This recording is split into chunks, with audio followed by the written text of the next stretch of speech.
Hello, this is Ryan Weatherby from the Office of Assessment. Today's ExamSoft quick tip is about question management. As a quick reminder, the ExamSoft portal is divided into different sections. We have the question section, which is basically just a question bank, a place where you store questions that you're going to use on assessments. Rubrics is the same. This is where we build and store rubrics that are going to be used for grading performance assessments. And then the assessment section is where we actually bring everything together. We build our assessments there and we deploy them to the students. So one thing to remember as we go into this training is that questions in the question part of the portal can be in any folder and used on any assessment. So you can store questions in multiple places in the portal and use them on one particular assessment. You don't have to have all your questions in one particular folder. So a little bit more detail about the question bank itself. It's organized into this folder tree where you can drill down into different subfolders and you can make different subfolders. Typically for most programs you're going to have, at some level, you're going to have your classes. And then within each class you may have other subfolders for organizing the questions that you're going to be giving on your assessments. Permissions to each of these folders control who can access a folder. So we can allow just one faculty to access it or multiple faculty to access a particular folder. There should be, and this is the main take-home message of this this particular training, is that there should only be one copy of each question across all of your folders. So if you look at the portal as a whole, you should only be able to find one copy of each question, and I'll go into more detail about why that is. So there are two main causes for having more than one copy of a question. One is that at some point someone has manually duplicated a question, and often when that happens, the duplicate is stored in some other folder. It's moved to another folder. You don't typically see multiple copies of the same question in the same folder because people realize pretty quickly that that's a bit confusing and they'll delete one version or another. But once that question gets moved to another folder, it's a little bit harder to tell whether there is a duplicate somewhere else or not. The other reason for multiple question copies occurring is that if someone has imported the same question over again, probably to another folder. So one typical case that we see a lot is that a faculty member has questions on their computer in a Word document, and one year they've imported those questions into, let's say, their 2017 folder. The next year, 2018, they want to use those same questions, so they re-import those questions to a 2018 folder. And so now we have duplicates of the exact same question in two different folders, and that's not good, and I'll go into why that's not good. So when you just have one question in the portal, this is kind of the information that is associated with a question. So on the left-hand side, we see a question. That's the question. And associated with that question, we have things like question statistics, point by serial, discrimination, difficulty, that sort of thing. We have specific categories tagged to that question. That question has a unique ID that no other question in the portal has. And because of that other information and the deployment of this question across potentially multiple exams, we have a history as well to that question, a history of the stats, as well as a history of any revisions that have been done to that particular test. So I'm showing here on the right-hand side that one question may have been deployed to multiple exams and quizzes, and those exams and quizzes could be in the same year. They could be in different years. They could be in the same class. They could even be in different classes depending on the use scenario. So this is the way it's supposed to work. All of the data associated with a question is associated with this unique ID and with this one question. So we have compiled all the information we need about how students are doing in one place on this one concept. So this, if you make a copy of a question, now things have been broken up. So we have all that data associated with each question individually. There's no way for the system, because we have two different unique ID numbers for these two different questions now, there's no way for the system to join that data together. So this is not good, because we want to have a full and complete view of the information associated with this concept. in one place. If we break it up, then we don't have a complete view anymore of how students are doing on this concept. It could be that the categories are actually coded differently on these two different questions. We see that happen. Someone goes to recode a question because they realize either the coding wasn't appropriate to begin with, or the standards have changed, but then they only do it to one copy of the question. When they go to make the exam, they may not use that copy. They may use an older copy that wasn't updated, so now you're not actually gathering the right category information anymore. And also your revision history is off. If you're revising one question and not the other, then those two are now out of sync. So this is just, it gets really messy really fast when you have multiple copies of the same question.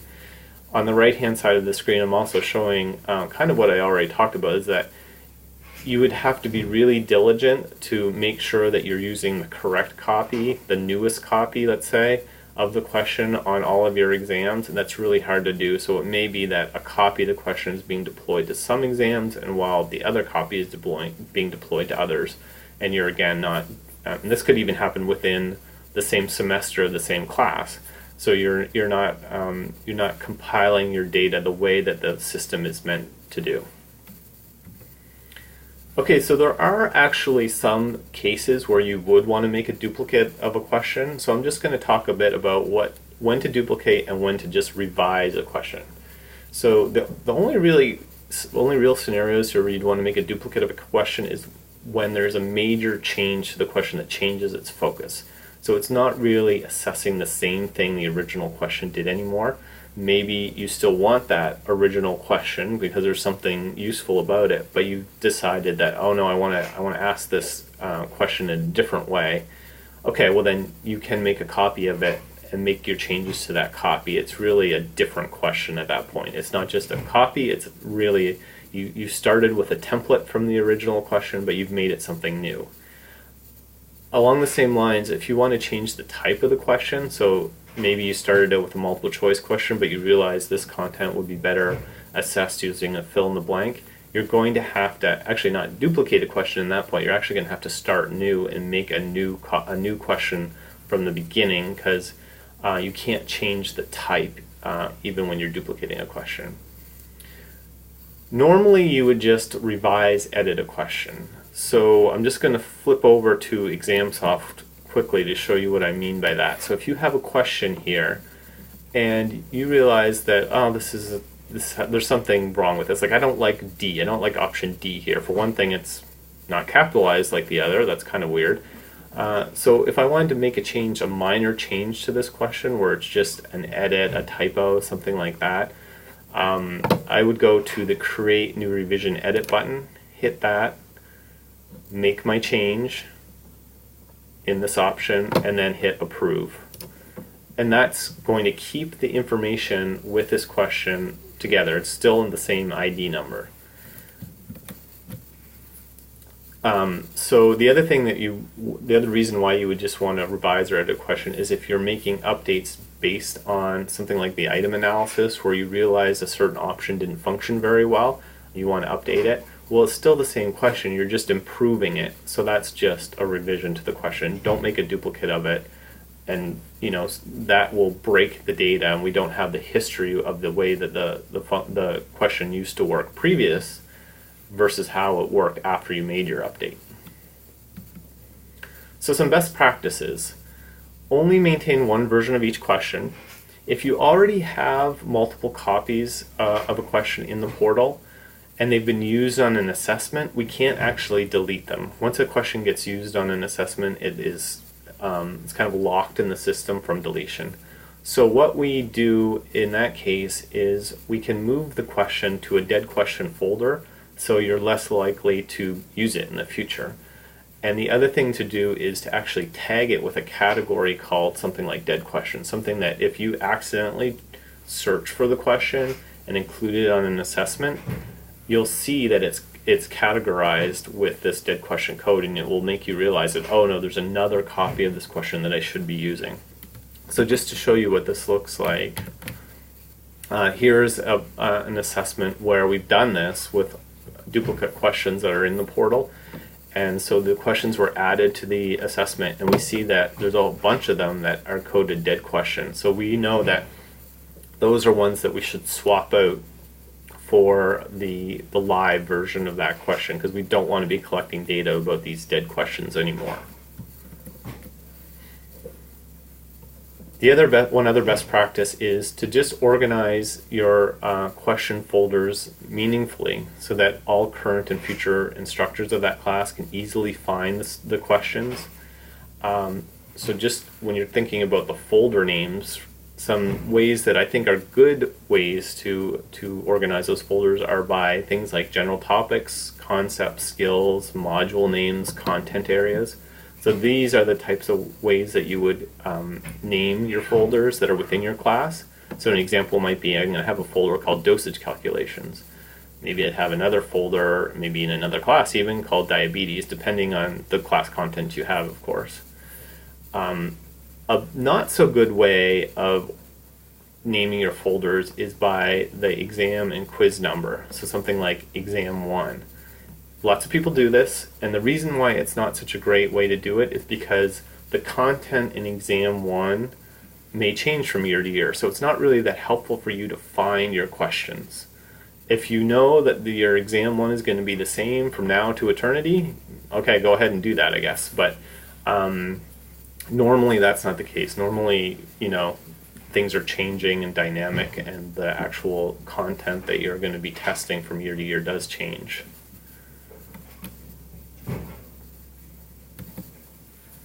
Some more best practices. Sharing. Remember I said that sharing of question folders is controlled by user permissions? So if there is a group of questions that are used by multiple faculty, maybe even across multiple courses, those questions should be organized in a common directory somewhere. They probably shouldn't be under a specific class.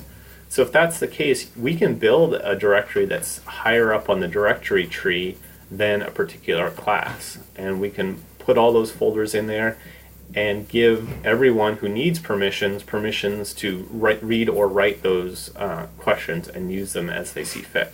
So an example of that would be, sorry, that's the wrong one.